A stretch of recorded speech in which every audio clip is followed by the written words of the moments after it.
Hey y'all, this is Brown at Brown, and today I'm going to be talking about two standalone stories from issue 51 of Marvel Comics Presents, namely an Iron Man story called The Other Way Out and a let's see, how do I say his name? Le Perigrine story called The Straight Approach. And so, on the back here, when you flip it over, you got Le Perigrine and Iron Man. You also have Comet Man right here. But the reason that I'm focusing on these two standalone stories as opposed to the Comet Man story is that not only is the Comet Man story a four-part story, but it's actually a sequel to his own miniseries, which was outside of Marvel Comics Presents. And so, because I haven't actually read that miniseries, I just don't think it'd be fair for me to review, say, like a sequel when I haven't seen the original, So, hence why I'm focusing on these two standalone stories. But the first up, we have the Iron Man story, The Other Way Out, which takes place at a time where Tony Stark was paralyzed from the waist down after having been shot. And he's still in charge of his company, but he's confined to a wheelchair and what have you. But he hears a news report on the radio that one of his holdings in Asia has been attacked by communist forces that are a part of the government, and his staff has been taken hostage, and they've announced that they're going to execute said staff as enemies of the state. And so Tony Stark, he gets out of his wheels his way out of his office, tells the secretary to cancel all appointments. He's got something he's got to work on in the lab, and so he goes into his lab where he keeps all the Iron Man technology, and he's able to work with the systems to get suited up. And once he's in the Iron Man armor, he's actually able to have some mobility, with his legs and everything. But anyway, though, he also grabs these two special Stark Tech jetpacks, which he uses to take him above Earth's atmosphere. And so he waits until, right as he's hovering over Earth's orbit, he waits until its rotation, has it to where he's hovering right over Asia. And so then he uses the two jetpacks to fly back down into Earth's atmosphere, into Asia. And he ditches the jetpacks and relies on his own technology to carry him the rest of the way. And so he comes across some of the military forces, but he's able to make quick work of them by way of his technology, mainly magnetic repulsor rays and energy blasters. And so a crowd of civilians, they see him attacking the military, and they're able to put two and two together. And seeing as how they're somewhat sympathetic to innocent people being taken hostage and what have you, considering it's something that happens with them on a regular basis, they're telling Iron Man in their own language, mind you, where the hostages are. They're pointing at this building. And so Iron Man charges into the building and crashes through the wall, but unfortunately he's too late. The hostages have already been executed. And so Iron Man is able to easily take out the soldiers who just killed the hostages, but with the exception of one of the hostages who's already dying, it's too late for everyone else. And so he grabs the guy because he recognizes him and takes him outside the building, and sets the guy down in a forest, which is a distance away.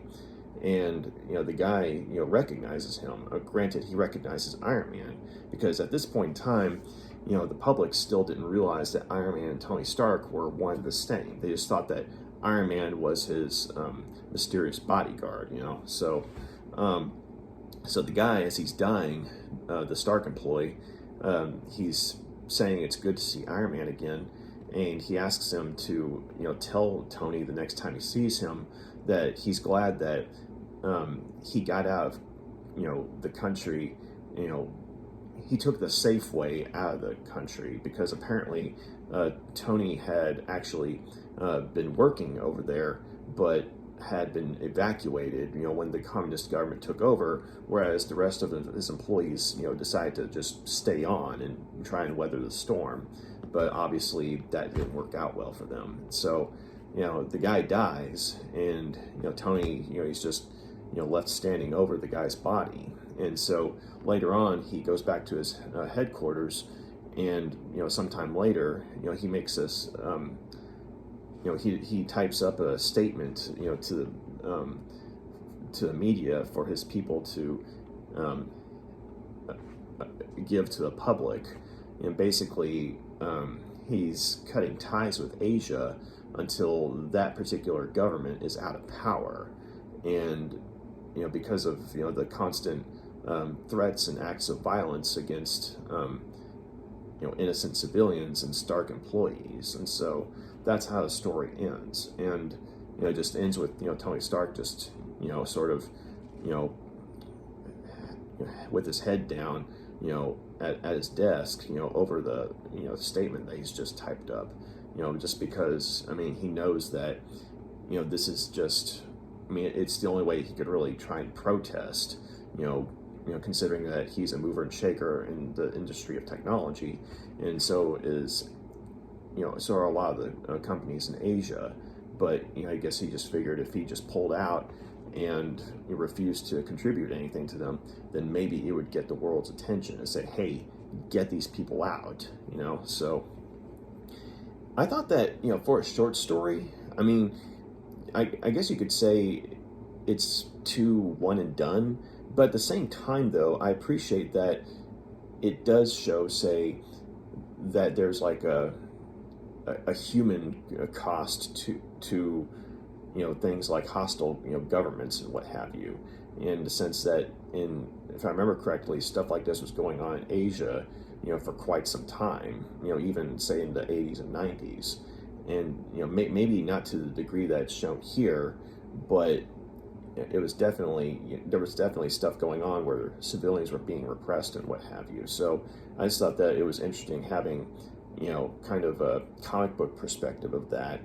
And so having Iron Man basically being used to draw awareness to stuff like that, I thought, especially this as being 1990, I thought that was kind of interesting, and it made sense because Tony Stark, as the head of his company, surely he would have holdings in other countries, and so as the head of his company, it would also make sense that had he been working in a potentially hostile environment, then his company would make sure that he was one of the people who was evacuated if said hostile environment got to the point where they started going after civilians or non-native employees or something like that. But yeah, I just thought that it was interesting having with the creative team and what they did, and having Tony Stark and Iron Man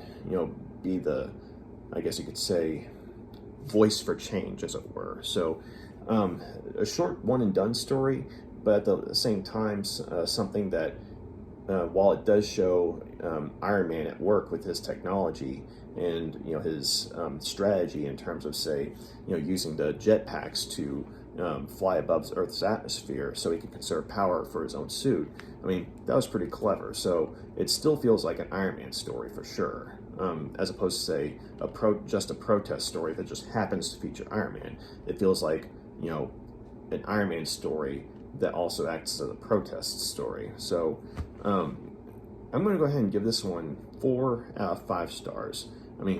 As a standalone story, it's pretty good. And I also appreciate the fact that, they showed that, just because, a character like Iron Man or Tony Stark, is protesting something, that doesn't necessarily mean it's going to be, the end of the problem. Like, it's still ongoing, or at least it was at the time, So I appreciated that part as well. So the other way out, 4 out of 5 stars. Okay, so then we get to the Le Perigrine story.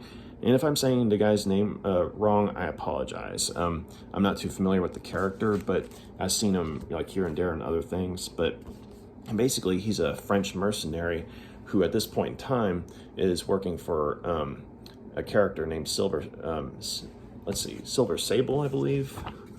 Let me make sure. Yeah, Silver Sable, sorry. Just want to make sure I had the names right. But Silver Sable in turn has an organization of mercenaries herself, and she's appeared in many other books, including Spider-Man. And so, Le Perigne is a part of her organization at this point in time. I mean, he's his own agent as well, but he's kind of got a spot in her organization as kind of a second job. But basically, Sable and her people had contracted him to find this,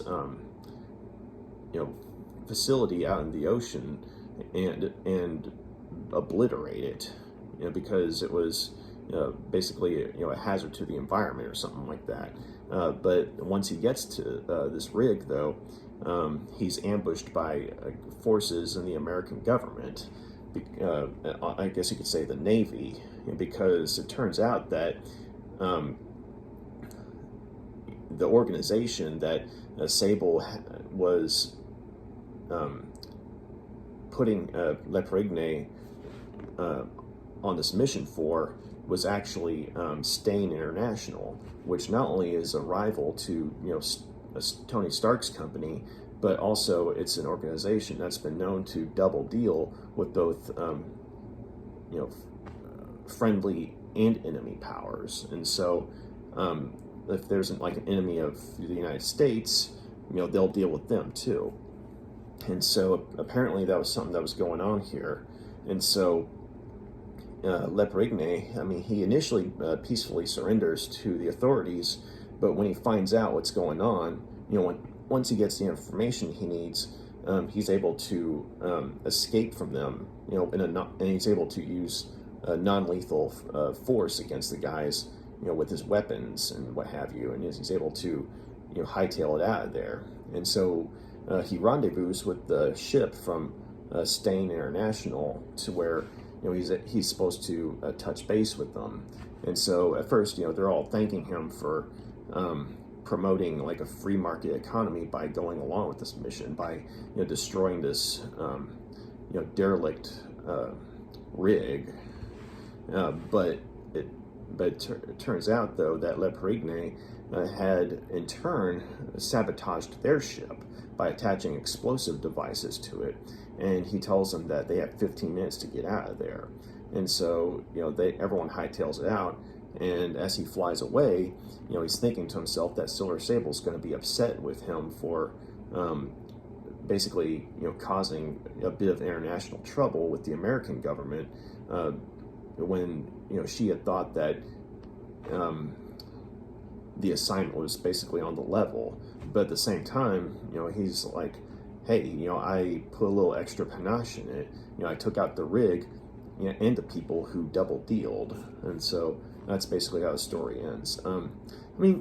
It was a decent story. I'm going to say I'd probably give it 3 out of 5 in the sense that, it wasn't anything special, but, it flowed at a good pace, and, and there was a good amount of action in there. And even though I didn't know a lot about Le Perigne as a character, the creative team did a good enough job to kind of give you the basics of him, in the sense that, he has this, suit that, has a certain set of equipment that he's able to use to carry out his missions as a mercenary. And so I also liked how he's a mercenary, but he's not particularly bloodthirsty. Like, he'll fight if he has to, but he tries to go out of his way to, say, take you out in a non-fatal manner, as in, say, he uses, gas on, his targets, like gas bombs, or, he'll use explosives, but he'll do it in such a way to where, there's, like, physical damage to, say, equipment and what have you, but little damage to, say, actual people, or at the very least, case in point with, the crew of the ship that he rendezvoused with, he gave him a chance to, evacuate in like 15 minutes, that kind of thing, before the bombs went off. So I like that he was in it for the money and everything, but at the same time, he did kind of have a code. So I other than, say, seeing him featured in a couple of stories here and there, like in the background, this is my first time actually seeing him as a character in action. And so I'm not sure like exactly how, I guess, on the level he was in terms of portraying, say, a Frenchman's mentality or anything like that. But bear in mind, it's, say, an American team, doing a French character. So, I mean, make of that what you will. But at the same time, I mean, it was a fun story, So, 3 out of 5 stars. So, I'll just go ahead and show you all some of the artwork real quick. But yes, two good, I guess you could say, 2 solid standalone stories. One good and one decent. But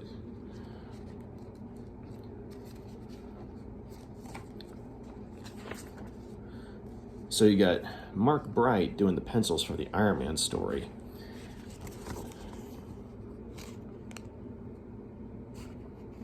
And there he is in the part of his building where he's got all the Iron Man equipment getting suited up. And I like this right here because, this series of panels, it's classic, Mark D. Bright work in terms of, say, how he does Iron Man artwork, like when he draws Iron Man in action. And this is Iron Man using the, 2, special jetpacks to be able to get to where he's above Earth's atmosphere.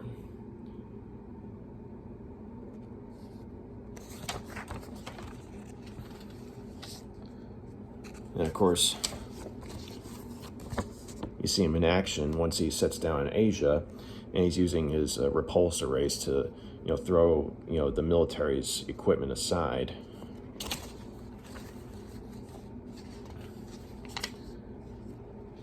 And this is where, he gets the one staff member out that was still alive, but, sadly the guy dies. But I like the shot, though, of, Iron Man, or Tony Stark, as Iron Man looking at the guy as he's saying his last words.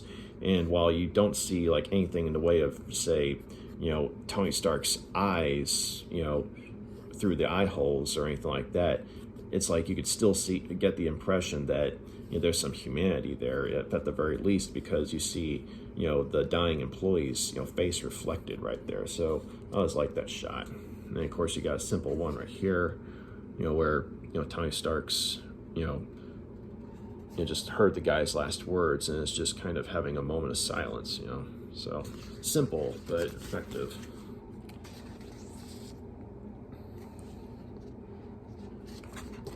And once again, another simple shot here, but this is after he's set up his statement to the media, and then it just kind of like pulls back, and you see just kind of how alone he is in all this.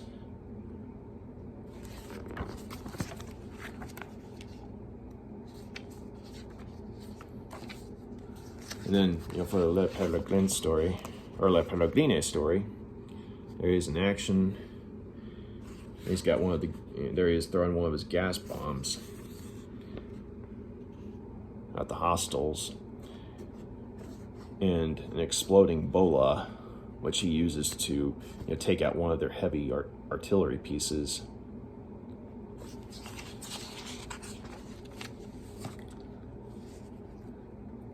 And I kind of like this part, like when he, gets to the rig. I mean, at first, he's, all confident and everything, but as he's exploring it and he sees that it's abandoned or seemingly abandoned, only to realize that it's a trap, and so I liked how he was basically smart about it. I mean, he's not 100% sure who's on the ships that have swarmed him, but he's, surrendering until he knows what's going on. So I appreciate that about the character.